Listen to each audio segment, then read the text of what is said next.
മുന്നണി മാറ്റം സംബന്ധിച്ച് ഉയർന്ന വിവാദങ്ങൾക്കിടെ കേരള കോൺഗ്രസ് എമ്മിന്റെ സുപ്രധാന സ്റ്റിയറിംഗ് കമ്മിറ്റി യോഗം ഇന്ന് കോട്ടയത്ത് ചേരും. തദ്ദേശ തെരഞ്ഞെടുപ്പ് ഫലം അവലോകനമാണ് മുഖ്യ അജണ്ട. എന്നാൽ ചെയർമാൻ അനുവദിക്കുന്ന മറ്റു വിഷയങ്ങൾ ചർച്ചയാകും. മുന്നണി മാറ്റം വേണമെന്ന് ആവശ്യപ്പെടുന്ന നേതാക്കൾ പാർട്ടിയിലുള്ളതിനാൽ ഇക്കാര്യം ചർച്ച ചെയ്യാനാണ് സാധ്യത.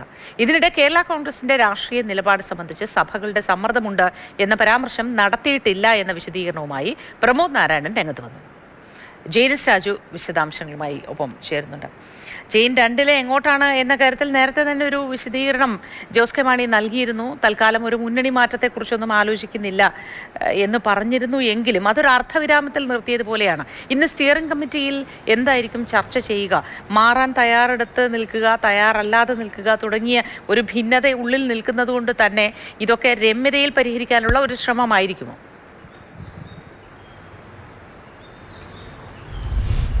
മോത്തി, തീർച്ചയായിട്ടും കേരള കോൺഗ്രസ് എം UDF-ലേക്ക് ഇട്ട പാലം അത് പൂർണ്ണമായും അടച്ചിട്ടില്ല എന്ന് തന്നെയാണ് മനസ്സിലാക്കുന്നത്. ചില ചർച്ചകൾ നടക്കുന്നുണ്ട്. പാർട്ടിക്കുള്ളിൽ UDF-ലേക്ക് പോകുന്നത് സംബന്ധിച്ച് ചില വിഭാഗീയതയുണ്ട്, അല്ലെങ്കിൽ തർക്കമുണ്ട്. അതിൽ മന്ത്രി റോഷി അഗസ്റ്റിനാണ് കടുത്ത നിലപാട് സ്വീകരിച്ചിരിക്കുന്നത്. LDF-ൽ തന്നെ തുടരണം എന്നൊരു നിലപാടാണ് റോഷി അഗസ്റ്റിനുള്ളത്. റോഷി അഗസ്റ്റിനെ അനുനയിപ്പിക്കാനുള്ള നീക്കം കൂടി ഈ ഘട്ടത്തിൽ നടക്കുന്നുണ്ട് എന്നാണ് മനസ്സിലാക്കുന്നത്. അതിനു വേണ്ടിയിട്ടാണ് കുറച്ച് സമയം എന്തായാലും എടുക്കുന്നത് എന്നുള്ളതാണ് മനസ്സിലാക്കുന്നത്. എന്തായാലും ഇന്ന് കോട്ടയത്ത് ചേരുന്ന പാർട്ടിയുടെ സ്റ്റിയറിംഗ് കമ്മിറ്റി യോഗം ഈ വിഷയം ചർച്ച ചെയ്യാൻ തന്നെയാണ് സാധ്യത. തെരഞ്ഞെടുപ്പ് അവലോകനമാണ് മുഖ്യ അജണ്ട എങ്കിൽ പോലും ഈ വിഷയം തീർച്ചയായും ചർച്ചയ്ക്ക് വരാൻ തന്നെയാണ് സാധ്യത. കാരണം 2 MLA-മാർ കൃത്യമായ നിലപാടാണ് സ്വീകരിച്ചിരിക്കുന്നത്. അവർ UDF-ലേക്ക് തന്നെ പോകണം എന്ന ഒരു നിലപാടാണ് 2 MLA-മാർക്കുള്ളത്.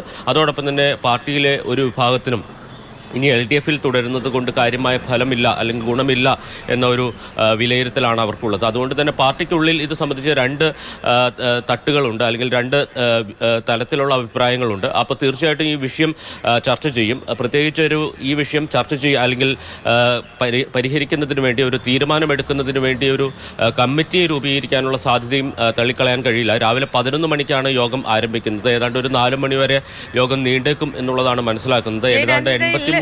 മറ്റൊരു കാര്യം പ്രചരിച്ചിരുന്നത് സഭാ നേതൃത്വത്തിന്റെ സമ്മർദ്ദം ഇക്കാര്യത്തിൽ UDF-ലേക്ക് മാറുന്നതിൽ ഉണ്ട് എന്ന തരത്തിൽ, അത് പ്രമോദ് നാരായണൻ MLA പറഞ്ഞ തരത്തിൽ വാർത്തകൾ പ്രചരിച്ചിരുന്നു. അത് വ്യാജമാണ്. അദ്ദേഹം മകരവിളക്കുമായി ബന്ധപ്പെട്ട് ശബരിമലയിലായിരുന്നതുകൊണ്ട് ഈ വ്യാജ വാർത്തകൾ പ്രചരിക്കുന്നത് അറിയാൻ വൈകി എന്നും ഒരു വിശദീകരണം വന്നിട്ടുണ്ടല്ലോ. അതുമായി ബന്ധപ്പെട്ട് തീർച്ചയായിട്ടും പ്രമോദ് നാരായണന്റെ ഭാഗത്തുനിന്ന് അത്തരമൊരു പ്രതികരണം, പ്രത്യേകിച്ച് ഏത് ഭാഗത്തുനിന്നാണ് ഈ സമ്മർദ്ദമുള്ളത് എന്ന തരത്തിൽ അത് സൂചിപ്പിക്കുന്ന തരത്തിലുള്ള പ്രസ്താവന വന്നു എന്ന തരത്തിലുള്ള ആക്ഷേപങ്ങളുണ്ട്. ഈ ഘട്ടത്തിൽ എന്തായാലും അദ്ദേഹം അത് പൂർണ്ണമായും നിരാകരിക്കുകയാണ്. താൻ അത്തരത്തിലൊരു അഭിപ്രായ പ്രകടനം നടത്തിയിട്ടില്ല എന്നുള്ളതാണ് പ്രമോദ് നാരായണന്റെ നിലപാട് എന്ന് പറയുന്നത്. എന്തായാലും ഈ വിഷയം പല സ്ഥലത്തു നിന്ന് കേരള കോൺഗ്രസിനെ സംബന്ധിച്ച് സമ്മർദ്ദമുണ്ട്.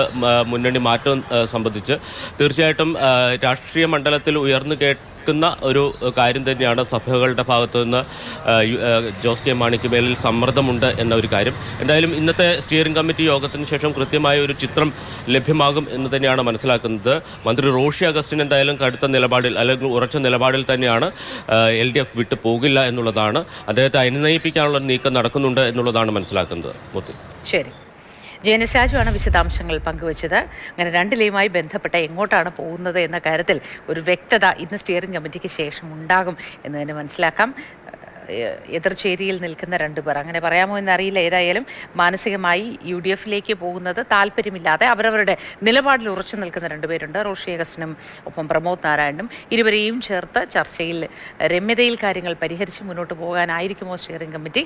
ഇതിലൊരു വിശദാംശം എന്താണെന്നുള്ളത് നമുക്ക് കാത്തിരുന്ന് കാണാം.